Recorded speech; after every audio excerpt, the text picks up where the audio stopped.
의원님 안녕하세요. 네, 안녕하세요. 네, 반갑습니다. 네. 네, 바쁘신데 인터뷰 응해주셔서 감사합니다. 네, 좋습니다. 네, 지금 대선 국면이라서 그 일반 주권자분들께서 가장 관심 있어 하시는 내용부터 좀 여쭐 수밖에 없을 것 같습니다. 요즘 그 질문을 정말 많이 받고 계시는데요. 빅텐트 참여 여부에 대해서 계속 반복해서 절대 참여하지 않겠다 이런 식의 입장을 지금 밝히고 계세요. 그럼 대통령 선거일 6월 3일까지 그런 일은 생기지 않습니까? 예, 저는 빅텐트 참여해서 제가 얻을 수 있는 것도 없고 대한민국 정치에 그 방향으로서 기여할 수 있는 부분도 없다 이렇게 확신하고 있습니다. 네. 그런데 지난달 30일 관훈 토론회 내용을 보면 비상계엄과 조기 대선에 책임 있는 인물들과의 연대는 없다. 네. 근데 이걸 뒤집어서 이야기하면 그 책임이 없는 분들하고는 연대할 수도 있다 이렇게 들리거든요. 저는 뭐 지금 책임이 없는 사람이 그 국민이면 없다 보거든요. 예를 들어 한동훈 대표가 자기는 책임 없는 척, 계엄 반대하는 척 이렇게 하지만 윤석열 정부의 모든 이런 과정 속에 누리면서 저 검찰 통치의 근본을 만들어낸 게 한동훈 전 대표인데 그분이 뭐 새롭거나 자유로운 인물일까요? 그렇지 않습니다. 그렇게 보면은 지금 국민의힘에는 연대할 수 있는 사람이 아무도 없다는 결론에 뭐 안철수 의원 같이 아주 특수한 케이스가 있었고 뭐 그런 분들이 이제 경선에서 빛을 보지 못했으니까 지금 나와 있는 대선 주자 중에 없다고 봅니다. 그렇다면 당 바깥에 있는 한덕수 권한대행이 만약에 연대를 제안한다면 한덕수 권한대행이 뭐 내란의 뭐 핵심이다 이런 민주당의 주장에 전혀 동의하지 않지만 대행이 만약에 정치에 나오려면은 좀 중간 과정에 설명해야 될 것이 많은 것 같은데 좀 이상합니다. 왜냐하면 제가 한덕수 권한대행하고 얘기는 안 해봤지만은 뭐 저랑 공통으로 친한 사람들 같은 경우에 저한테 넌지시 물어보기도 합니다. 그때마다 제가 얘기할 때 한덕수 권한대행이 나올 거면은 최대한 일찍 나와가지고 정치 준비하는 것이 아마 안 나올 텐데 왜 안 나오냐 이렇게 계속 얘기하고 그랬거든요. 뭐 29일날 국무회의에서 무슨 거부권을 행사하고 나와야 된다더니 뭘 하고 들리기엔 다 그냥 핑계로 보인다. 실제로 나올 마음이 있는 것이냐. 좀 계속 그렇게 물어봤습니다. 한 대행이 드디어 출마를 하는 걸로 지금 우리 인터뷰하는 이 시점에 사퇴 선언이 곧 있을 것 같고 그리고 2일에 출마 선언 한다고 지금 거의 기정사실화됐어요. 저는 출마가 쉽지 않을 거라고 생각합니다. 아 그렇습니까? 뭐 우선 사퇴 및 정치행보 선언할 수 있겠지만은 제가 어제 관훈 토론 얘기한 것처럼 6월 3일 투표용지에 이름이 올라와 있을 것이냐에 좀 굉장히 부정적으로 봅니다. 그럼 남의 당 이야기가 되겠지만 이제 국민의힘에서는 한덕수 대행하고 후보 단일화를 추진할 계획인 것 같아요. 그 전망을 좀 해주시죠. 지금까지 없었던 일이기 때문에 어쩌면 후단협 사태보다 더 황당한 상황이 발생할 수 있는 거거든요. 지금 아마 후단협에 가까운 일들을 준비하고 있는 것 같은데 그때 후단협이 어떻게 되는지 결국 알지 않습니까? 지금 비슷한 상황이 벌어질 것이다 이렇게 봅니다. 그동안 언론 보도를 통해 보면 우리 이준석 후보님께서는 일종의 천하 삼부지계라고 할 수 있을까요? 그래서 지난 총선 때 상강구도로 3파전 3자구도 만들어서 승리를 하셨단 말이에요. 그래서 그 구도를 이번 대선에서도 그대로 한번 적용해서 완주를 하겠다. 뭐 그런 전략을 갖고 계신다고 들었어요. 우선 보수의 콘크리트층이라고 하는 곳들이 일시적으로 부서질 때가 있긴 합니다. 그게 지난 2017년 탄핵 대선에서 안철수 후보가 20% 가까운 득표를 하면서 그게 한번 깨졌던 적이 있고요. 지금도 저는 보수의 콘크리트층이라는 곳이 그때보다 더 망신감을 느끼고 있는 상황이다. 그래서 충분히 깨질 수 있다는 생각을 하고요. 두 번째로는 이재명이라는 사람이 모아놓은 저 민주당의 견고한 지지율이라는 게 동탄 선거 때 경험해 보니까 상당 부분이 연성 지지층입니다. 그래서 결국에는 이재명 대표가 생각하는 가치가 과거 이제 민주당의 가치였던 김대중 노무현의 가치와 합치하지 않는 부분이 있다는 인식이 퍼질수록 연성 지지층이 흘러나온다 이렇게 판단하고 있습니다. 실제로 지난 한두 달 동안 저희가 뭐 유튜브에 영상이 올라오고 이러면은 정말 그 과거 댓글 이력이나 이런 걸 봐도 저를 지지하셨던 분은 아닌 것 같은데 영상 보고 나가지고 이준석에서 왠지 노무현의 행기 같은 게 난다. 뭐 이런 말씀하시는 분들이 꽤 있어요. 그래서 저는 한 번도 생각 안 해봤던 건데 그게 뭔가를 살펴보니까 제가 무슨 말을 해설하기보다는 본인들이 과거 20년 전에 민주당에 가입하고 이렇게 활동하시던 계기였던 노무현과의 거리감, 이재명과 노무현 간의 거리감을 굉장히 느끼는 것 같습니다. 그 부분에 있어서 이제 뭐 한때 네. 우리 이준석 후보님께서 그 마삼중이라는 네, 별명 알고 예, 계시죠? 예. 이게 이제 민주당 쪽에서 주로 이렇게 예. 조롱하는 식으로 있었는데 사실 노무현 대통령도 저는 그때부터 이해가 안 갔습니다. 예. 그러니까 그 어려운 선거구에 도전해가지고 낙선을 경험하면서부터 네. 하지만 정치 쉽게 하지 않겠다라는 그게 노무현 정신의 어제 현출된 가장 실제적인 고행이잖아요. 네, 네. 그런데 그것에 대해 가지고 오히려 지금 그 밈을 만들었던 사람들이 아마 30대 정도의 이제 사실 노무현을 잘 모르는 네. 그런 세대의 그런 방송인들이었던 것 같은데 그건 노무현 정신에 그대로 먹칠하는 거 아닌가. 네. 근데 그런 괴리들이 아마 민주당 지지층에서 조금씩 보이기 시작했던 게 아닐까 생각합니다. 어떻습니까? 이 3자 구도로 가면은 한번 해볼만 할 것 같습니까? 그 제가 노무현 대통령이 했던 말 중에 가장 기억나는 뭐 연설 잘하셨지만은 한번 노무현으로 정면 승부하자 그런 말씀하신 적이 있어요. 그때 뭐 이인재나 이런 사람 끌어오고 이렇게 하는 게 아니라 아니 옛날에 부산에서 김대중 공공을 흔들면서 정정당당하게 나가가지고 욕 먹으면서도 정치하고 떨어졌던 노무현이 지금 노무현으로 정면 돌파해야지만 영남표 받아가지고 이렇게 이길 수 있다. 그 말을 호남민들한테 그걸 받아줬다는 거죠.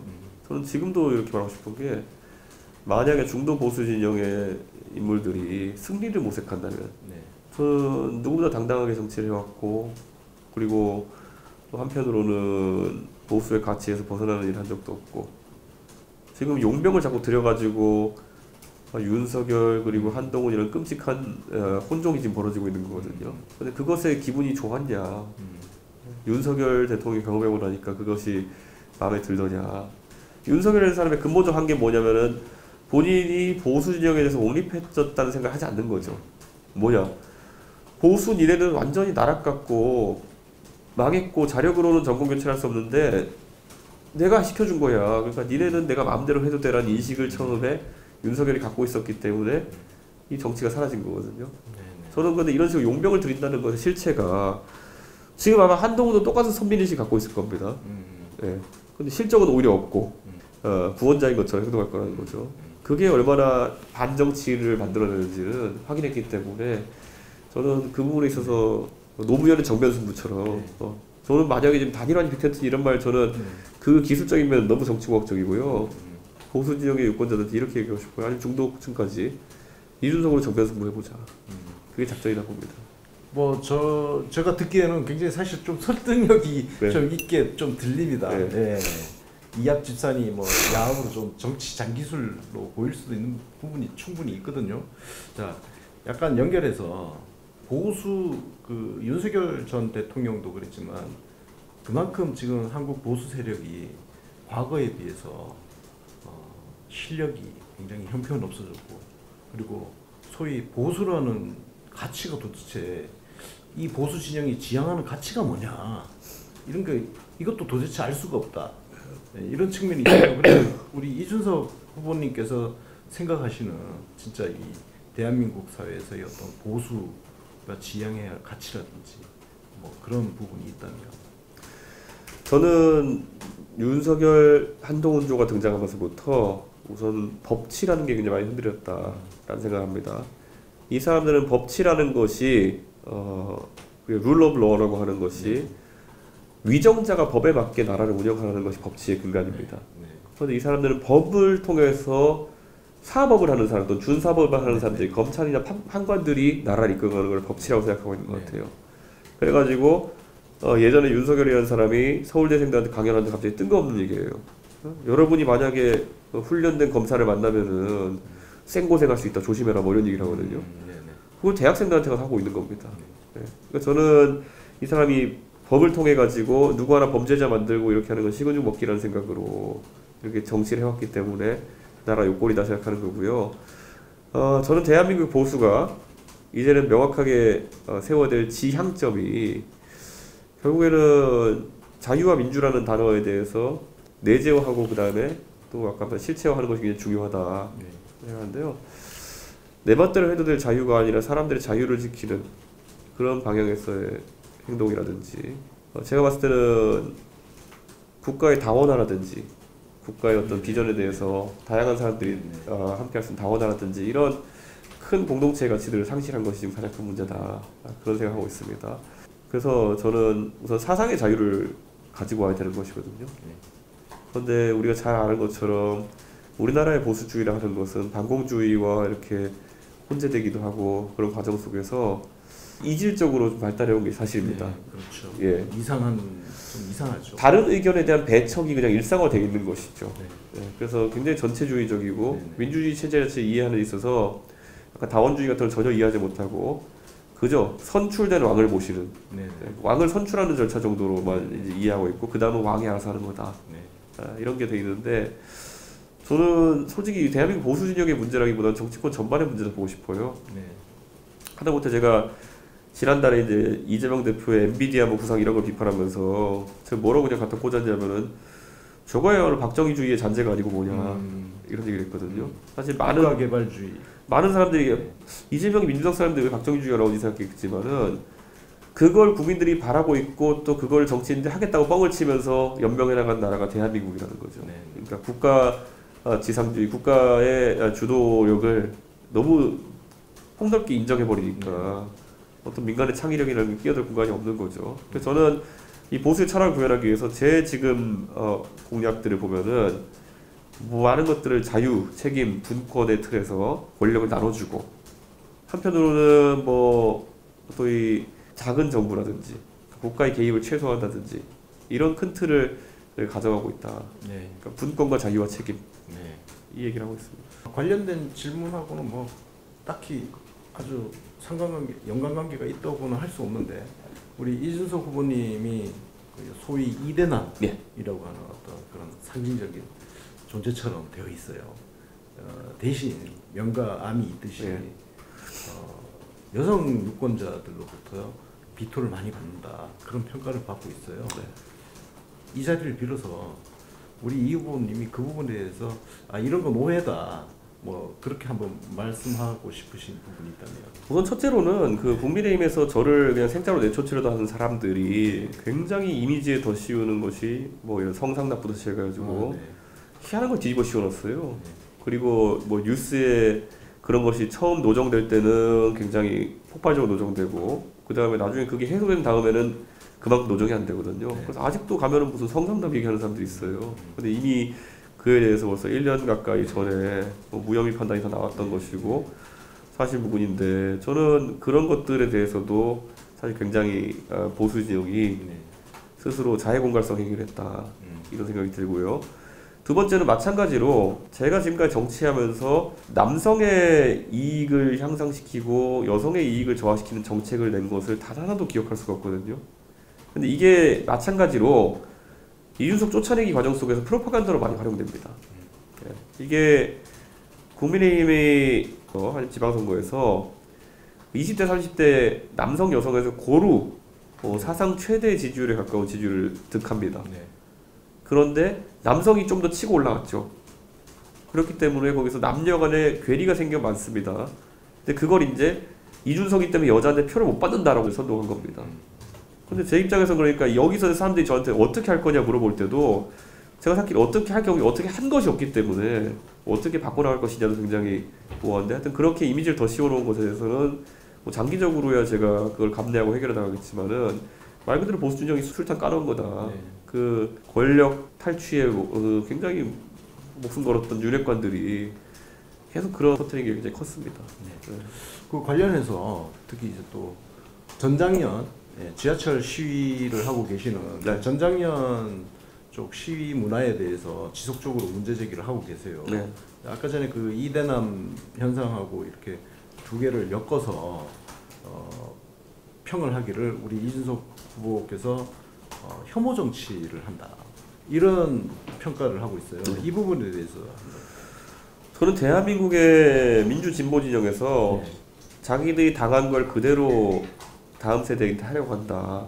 그러니까 지금의 민주진보 세력이 항상 본인들이 통일에 대해서 조금 이견이 있거나 아니면은 뭐 여러 가지 다른 생각이 있을 때 종북 또는 빨갱이 공격받던 거를 그대로 이제 다른 곳에다가 전염시키는 거다.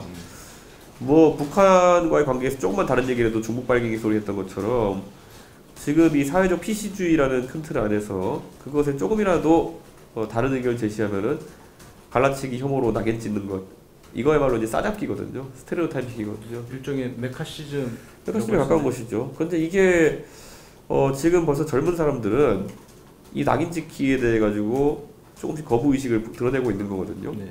예. 왜냐하면 실제 뭐 20, 30대는 자기들이 지하철 타고 다니면 전자견의 그런 어떤 수직 방식이나 네. 주장하는 바가 결코 합리적이지 않다는 걸 알기 때문에 이미 그것을 벗어났는데 서로 빨갱이랑 꼴통으로 서로 공격했던 40대, 50대, 60대, 70대가 그 관성에 쌓여 있는 거죠. 네. 예. 지금 솔직히 4, 5선을 타고 출퇴근하는 뭐 40대 이하의 사람들 같으면은 이거를 다른 관점을 가질 수가 없는 겁니다. 네.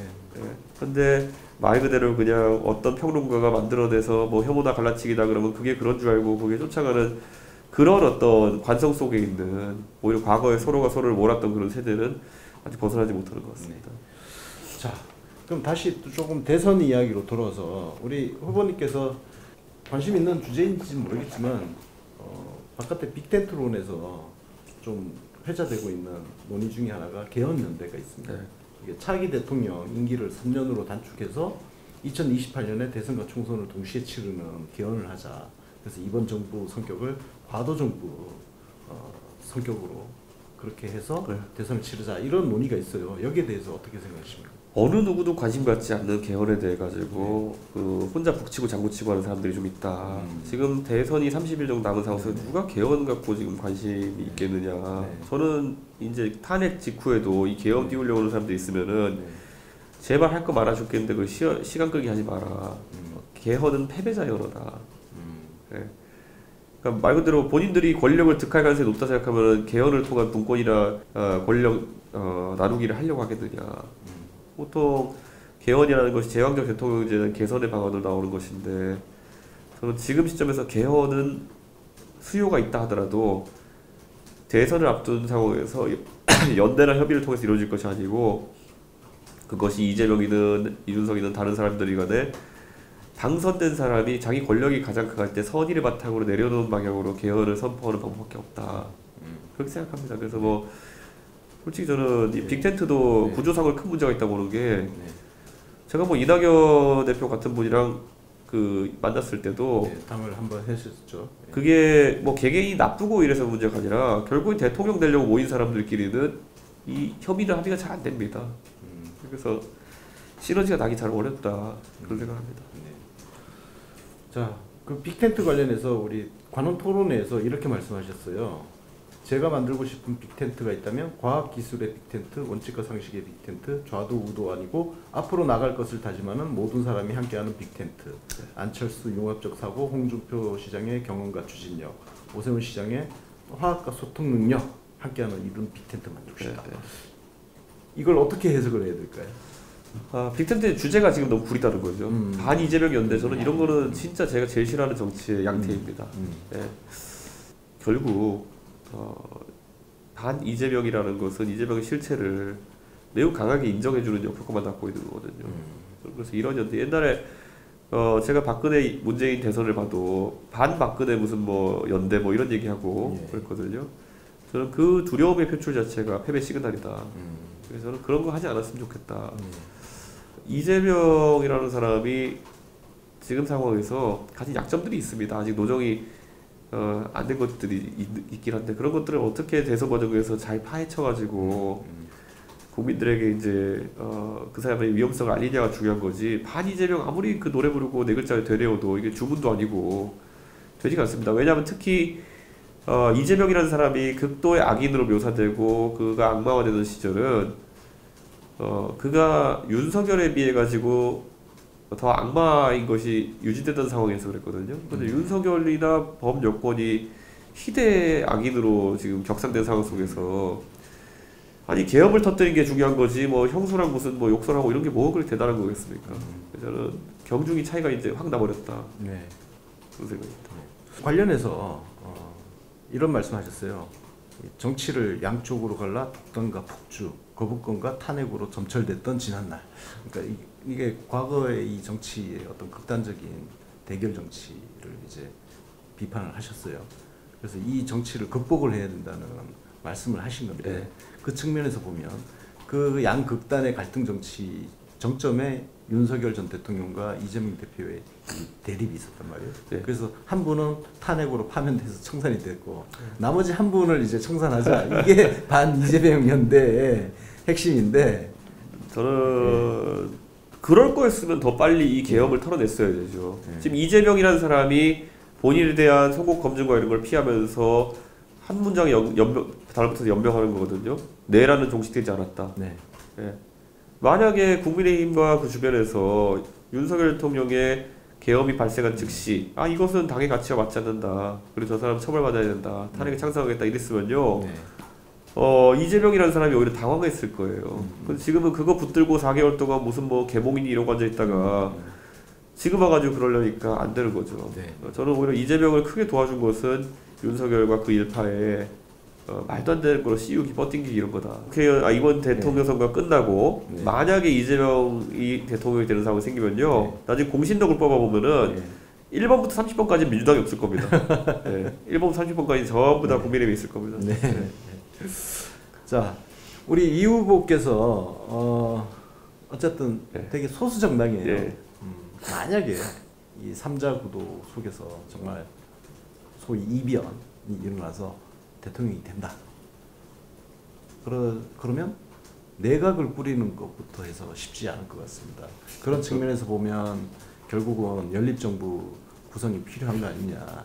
그런 측면에서 미리 그 대선 전부터 어떤 연대를 하고 그리고 집권의 이후에 연립정부를 꾸리고 하는 그 과정이 필요한 거 아니냐 이런 이야기를 한단 말이에요. 어떻게 생각하세요? 저희가 의석이 2석이 되니까요. 제가 의원직 내려야 되니까 만약에 당선되면은 2석짜리 여당에 대해서 경험은 없습니다. 근데 국제적으로 보면은 마크롱 같은 경우에 그 경험이 있고 선 대선 후 총선으로 정권을 이제 완전히 획득했던 그런 사례가 있죠. 저는 제가 당선되면 그와 동시에 그 다음 달부터 정계 개편이 시작된다고 봅니다. 그래서 정계 개편을 통해서 오히려 국민의힘과 민주당에서 정말 합리적이고 대한민국의 미래를 위해서 힘을 합칠 수 있는 사람들이 모이면은 우선 기초적인 덩어리는 될 것이다. 이런 확신을 하고요. 내각이나 이런 부분 같은 경우에는 저는 이번에 제가 19개 부처를 13개로 개편하겠다. 그렇게 이야기하고 3명의 책임부총리를 두겠다고 했거든요. 지금까지는 장관이 겸직했다면은 책임부총리를 통해 가지고 안보 그리고 전략 그리고 사회 이 세 영역을 나눠서 부총리를 두면은 그 세 부총리가 당파를 가리지 않고 훌륭한 인재로 차이는 게 중요하다 그런 생각합니다. 그래서 장관급에서도 제가 봤을 땐 당정이나 아니면은 이력을 살피지 않고 능력을 바탕으로 해가지고 선임하는 그런 변화가 있을 겁니다. 자, 조기 대선이 얼마 남지는 않았습니다. 네. 근데 이제 뭐 정치가 다이나믹해서 어떤 일이 펼쳐질지 모르는데 이건 정말 가정인데요. 저는 근데 이게 일어날지도 모른다 그렇게 생각하는 부분인데 만약에 이재명 더불어민주당 대선 후보가 우리 이준석 후보님께 대연정을 하자 이렇게 제안을 한다면 어떻게 할까요? 저는 대연정을 하기에는 이재명 대표와 저희 철학이 굉장히 다르다. 우선 저는 포퓰리즘과 전 반 이재명을 하고 싶지 않지만은 포퓰리스트들과는 저는 굉장히 반대 위치에 서 있는 사람이거든요. 그래서 저는 이재명이라는 사람이 펼쳐갈 그런 포퓰리스트적인 측면과 합을 맞추기는 어려울 것 같다 그런 생각입니다. 그래서 그 약간 연관성 있는 질문인데 그냥 요거는 좀 우리 이 후보님 입장에서는 듣기 불편하신 질문일 수 있습니다. 그 많은 이준석 후보하고 같이 정치를 했던 많은 정치인들이 같이 정치하기 싫다 이런 평가를 많이 해요. 그래서 정치는 결국 세력을 만들어서 해야 하는 것인데 이준석식 정치로 과연 세력을 만들 수 있겠느냐 이런 비판이 있단 말이에요. 대한민국에서 이제 정치를 하면서 내가 내 세력을 만들었다의 대부분의 케이스는 내가 공천을 준 사람들입니다. 그거 외에는 상호관계를 거의 인정하기가 어려운 상황이 발생하는 거죠. 그래서 개혁신당이 만들어지면서 뭐 많은 전직 의원들을 합류하고 그랬지만은 그들 입장에서 저한테 뭐 충성심을 느끼거나 아니면은 저와 함께 꼭 정치를 하겠다는 강박관념을 느끼지 않을 겁니다. 저는 이제 그게 사실 뭐 굳이 말하면은 황교안계라는 것이 있는 것처럼 보였다가 사라진 이유 이런 거 비슷한 거거든요. 누군가가 저 사람이 만약에 이탈했을 때 배신자 담론이라든지 아니면 뭐 상당히 국민들이 안 좋게 볼 만한 요소가 있지 않는 한 굉장히 실리적으로 움직이는 거거든요. 거기다 이 조직의 저희 특징이 뭐냐면은 이준석이라는 사람을 중심으로 많은 당원들이 모여 있는 게 사실이고, 그런데 합류했던 분들이 그럼 그걸 극복하거나 그것에 대안 관계가 되려는 노력을 많이 하지 않는 경우가 있습니다. 그러니까 이거는 대한민국에 자생적으로 본인이 어떤 덩어리를 형성할 수 있는 정치인이 많이 남지 않았던 것이죠. 매번 똑같은 일이 발생하는 겁니다. 이 당에서 전당대회를 하거나 이래도 솔직히 당원을 모으고 있거나 이런 사람이 없거든요. 네. 그러면은 또 똑같은 결과가 나오는 겁니다. 근데 그것을 그분들이 그러면 얘기할 때는 뭐 사당화가 되었다 이렇게 주장할 수밖에 없는 거거든요.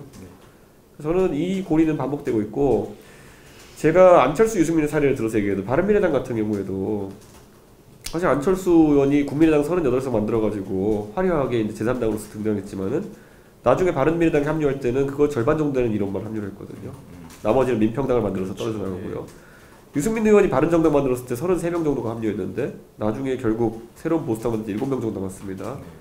그러니까 이준석이 특별히 부덕하다, 아니면 이 사람이 특별히 뭐 리더십 문제 있다라기보다는 3당을 위치로 가게 되면은 대부분 비슷한 상황이 생기는 것은 어쩔 수 없는 상황이고, 거꾸로 이준석 개인의 문제가 아닌 것이, 이준석이 국민의힘 대표할 때 국민의힘 떠나겠다고 한 사람 좀 본 적이 없거든요. 네. 그러니까 저는 이거는 굉장히 그냥 구조적인 문제가 있는 것이고, 이걸 이제 또 호사가들이 뭐 이렇게 얘기하고 있는데, 제가 어제 관훈 토론에서 그 얘기를 했어요. 우리가 귀중한 인재를 금에 비유했을 때 사금을 채취한다는 거는 진짜 강바닥에서 모래를 한 삽 퍼가지고 키질을 해가지고 열심히 하면은 진짜 한 금가루 몇 개 나온다. 예. 그런데 그 과정이 누적되어 있는 기성정당들은 어느 정도 덩어리가 있기 때문에 그런 게 필요하지 않고 갈 수 있겠지만은 3당, 4당 새로운 신당의 시도라고 하는 것은 계속 모래를 다 이렇게 한 큼 펴가지고 사금 채취하는 과정이다. 말상을 거꾸로 가져가가지고 사금을 채취하려니까 내가 모래는 단 하나도 이제 푸지 않으려고 그러고, 그래서 핀셋을 들고 강바닥에 사금을 채취하려고 그러면 그건 불가능합니다. 네. 어차피 사금 채취 유일한 방법은 모래를 잡아가지고 거르는 방법밖에 없다. 네. 그런 생각을 합니다. 자, 유력 대선 주자인 이재명 후보 대법원 판결이 있었는데요. 유죄 취지로 파기환송 판결이 났습니다. 이 판결에 대해서 한 말씀 해주시죠. 저는 정치의 사법화도 중요하고 한데 사법의 정치화를 굉장히 우려하는데요. 네. 이렇게 된 이상 1심에는 유죄, 2심에는 무죄, 3심은 유죄 측이 판명형이니까 네. 말 그대로 국민들 법원에 대한 신뢰가 땅에 떨어지는 겁니다. 네. 그래서 이 혼란이 너무 정치를 흔들어놨다 이런 생각하고요. 네. 저는 이재명 대표 입장에서는 이것에 큰 영향을 받지 않을 것이다. 네. 그런 생각합니다. 네. 어차피 파기환송 절차는 오래 걸릴 것이고 후보 자격에 문제가 생기지 않을 테니까요. 네. 근데 하여튼 되게 안타까운 것은 이 판단이 이렇게 왔다 갔다 해야 되느냐, 그것 때문에 대한민국의 정치를 들었다 놨다 했을 때겠느냐, 그 생각이고요. 이재명 대표는 이거 아니더라도 사실 위증교사나 아니면은 또 저런 대북 송금이나 이런 문제는 굉장히 중차대한 문제거든요. 네. 저는 국민들의 그런 마음속에 페널티를 안고 선거 들어간다 이렇게 봅니다. 자, 만약에 이재명 후보가 대통령에 당선이 되면 지금 진행 중인 재판들이 문제가 된단 말이에요. 뭐 다양한 해석이 나오고 있는데 우리 이 후보님 개인적으로는 어떻게 생각하세요? 재판이 중단된다, 진행돼야 된다. 저는 재판이 지금까지는 중단되는 것을 해석하는 게 우세했거든요. 네. 진행된다 해도 형사재판은 피고의 출석이 거의 의무인데 네. 대통령의 경호상 이유를 들어가지고 출석 안 할 가능성이 높습니다. 네. 그렇다고 그것 때문에 강제 구인될 가능성도 높고요. 네. 그렇기 때문에 실질적으로 재판은 중지될 것이다 이렇게 봅니다. 현실적으로 재판 진행되기가 힘들 것이다. 그렇죠. 네. 나오라 하는데 계속 안 나오면 그냥 법원도 포기하는 거지 거기다 강제 구인 때릴 수 없는 거거든요. 방법이 없겠죠. 네, 없을 겁니다. 알겠습니다. 자, 이제 마지막 질문 드리겠습니다. 대한민국 정치에서 우리 이준석이라는 정치인은 왜 필요한가? 어떤 정치를 하고 싶으신지. 제가 정치를 하면서 맞는 말을 많이 한다고 합니다. 이게 옳은 소리라는 맞는 말과 얻어맞는 말이라는 맞는 말이 같이 중의적인 표현일 텐데요. 저는 제가 정치하면서 제가 입에 발린 소리나 아니면은 두리뭉실한 소리를 할 줄 몰라서 안 하는 게 아니거든요. 그것이 대한민국의 발전에 도움이 안 된다. 그래서 제가 현학적으로 얘기하거나 아니면은 피상적으로 얘기하는 사람들을 굉장히 안 좋게 생각하는데 그런 구체성을 제가 드러내려고 노력하다 보니까 오히려 그게 굉장히 구체적인 반박과 구체적인 비판을 들을 수밖에 없는 거거든요. 하지만 저는 이 방향이 옳다고 생각합니다. 대한민국에 좋은 게 좋은 거지 아니면 잘 알지도 못하면서 뭐 이렇게 두리뭉실하게 얘기하고 이런 것들이 용납되는 것 자체가 그러면 대한민국이 문제 해결을 할 수 없는 나라가 되는 거거든요. 네, 사실 문제를 특정하고 명확한 해법을 제시하고 그것에 따라 가지고 국민들의 표를 얻어야 되는 것인데 다 두리뭉실하게 그냥 이렇게 선거도 그렇게 진행하는 경우가 많은데 저는 굉장히 구체적인 합리적인 면을 강조하고 싶고 이준석이 대통령 되면은 그 영국에 보면은 그 하원 회의장에서 수상과 그다음에 야당 대표가 서로 책상 하나 조그만 거 앞에 놓고 PMQ라고 서로 이제 질문 주고받고 이런 역동적인 정치가 보이기도 하는데요. 좀 대한민국도 그렇게 바뀔 것이다. 이준석만이 그걸 할 수 있는 적임자다. 지금까지 논쟁적으로 논쟁을 회피하지 않으면서 살아왔기 때문에 대한민국의 여러 가지 문제를 쾌도난방의 자세로 논쟁의 테이블에 올리고 풀어낼 수 있다. 그런 생각입니다. 네, 오늘 뭐 감기 걸리셨는데 아이고 불편하신 거 아닙니다. 인터뷰 응해 주셔서 감사합니다. 예, 열심히 하겠습니다. 좋은 성과 있길 바라겠습니다. 예, 감사합니다. 감사합니다.